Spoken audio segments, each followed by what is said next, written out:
वो रात गुजर गई, फिर और कई रातें गुजर गईं। सलाहुद्दीन अयूबी इंतज़ामी कामों और नई फौज तैयार करने में मसरूफ रहा कि नाजी की दावत कबूल करने का वक्त ना निकाल सका।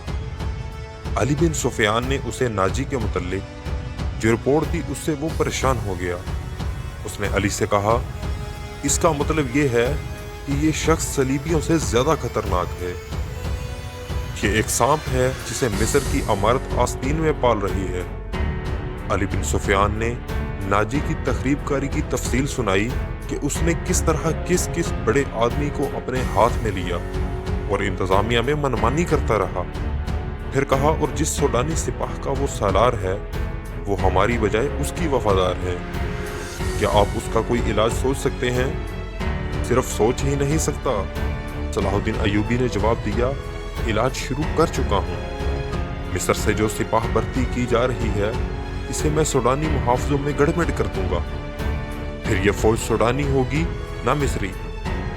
नाजी की यह ताकत बिखर कर हमारी फौज में जज्ब हो जाएगी। नाजी को मैं उसके सही ठिकाने पर ले आऊंगा और मैं ये भी वसौक से कह सकता हूँ कि उसने सलीबियों के साथ भी गठजोड़ कर रखा है।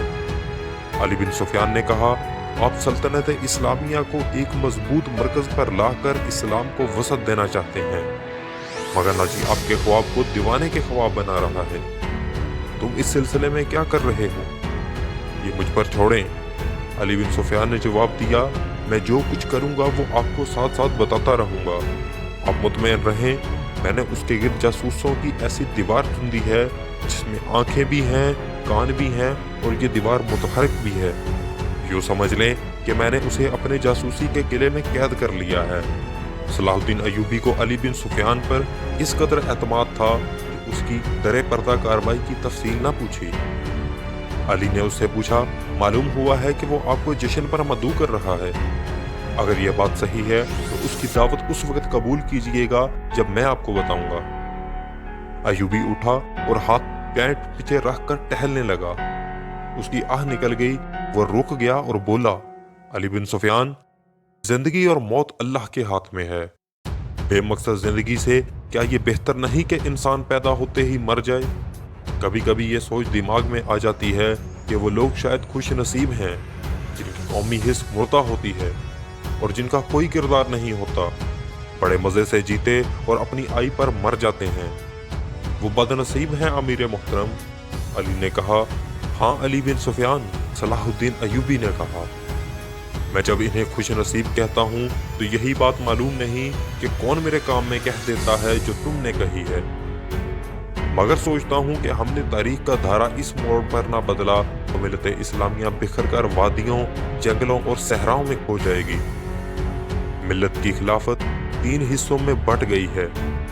अमीर मनमानी कर रहे हैं और सलीबियों के अलहकार बनते जा रहे हैं। मुझे ये डर भी महसूस होने लगा है कि मुसलमान अगर जिंदा रहे तो वो हमेशा सलीबियों के गुलाम और अलहकार रहेंगे।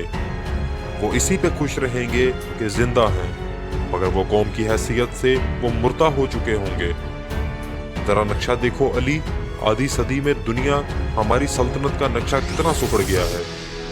वो खामोश हो गया, सर झुकाकर टहलने लगा, फिर रुक गया और सर को झटक कर अली बिन सुफियान को देखा और कहने लगा, जब तबाही अपने अंदर से उठे तो उसे रोकना महाल हो जाता है। अगर हमारी खिलाफत और अमारतों का यही हाल रहा तो सलीबियों को हम पर हमले की जरूरत पेश नहीं आएगी।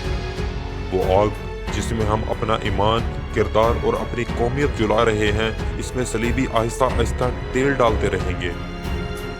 इनकी साजिशें हमें आपस में लड़ाती रहेंगी। मैं शायद अपना अज़म पूरा न कर सकूं, मैं शायद सलीबियों से शिकस्त भी खा जाऊं, लेकिन मैं कौम के नाम एक वसीयत छोड़ना चाहता हूं। वो ये है कि किसी गैर मुस्लिम पर कभी भरोसा न करना। उनके खिलाफ लड़ना है तो लड़कर मर जाना। गैर मुस्लिम के साथ कभी समझौता और कोई मुआहदा न करना। आपका लहजा बता रहा है जैसे आप अपने अज़म से मायूस हो गए हैं। अली बिन सुफियान ने कहा, मायूस नहीं। सलाहुद्दीन अयूबी ने कहा, जज्बाती।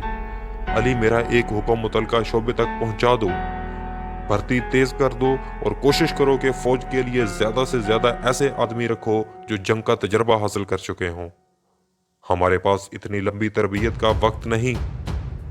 भर्ती होने वालों का मुसलमान होना लाजमी करार दे दो और तुम अपने लिए जहन नशीं कर लो कि ऐसे जासूसों का एक दस्ता तैयार करो जो दुश्मन के इलाके में जाकर जासूसी भी करें और शब खून भी मारें।